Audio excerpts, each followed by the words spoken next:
Did you ever land beside an enemy just to find out that he already got a massive stiff while you're second with your PP2020? Does every kid from your niece's birthday party outperform you? Did you ever wonder how it feels not to be sent back to the lobby screen in the first 30 seconds and beat that mysterious champion squad? I'm excited to fight you. Then listen closely, because I got the solution on how you can turn this child birthday bash into your festivity of satisfaction. Let us first look at the history of the weapon. The PP2020 is a successor of the P2016 from Titanfall 2, just without the success. They named the PP2020 after the year 2020. You think it will end great, but you end up sitting in the corner of a house because you're too afraid to go outside. But that's okay, because honestly, the chance that the circle kills the last enemy is greater than that of winning with the PP2020. But in order to crank those lucky numbers up and increase your chance of winning with the PP2020, we'll have to start with the basics. The PP2020 uses light ammo because you couldn't handle to carry a heavy. It's a semi-automatic pistol, which means that you have to click that mouse button until your arm spasms.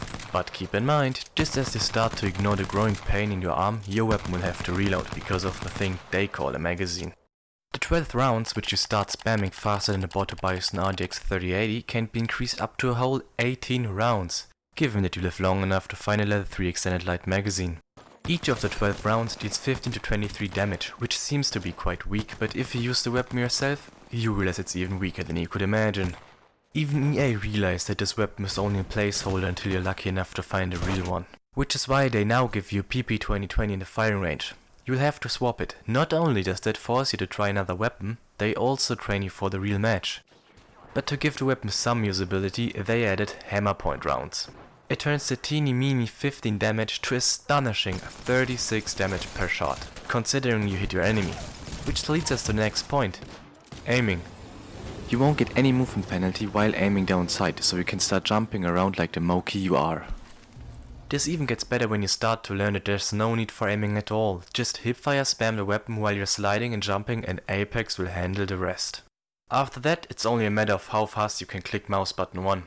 If for some reason you shouldn't be able to down the enemy, it is still great to finish the filthy console peasants who dared to encounter you. Worst comes worse, the PP2020 makes an excellent excuse for losing teamfights. It's not your fault.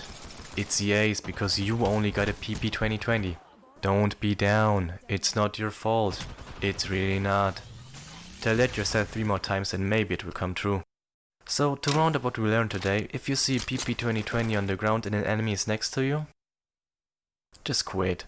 So at least he doesn't get the kill and you won't rage about this bullshit of a gun. Fuck!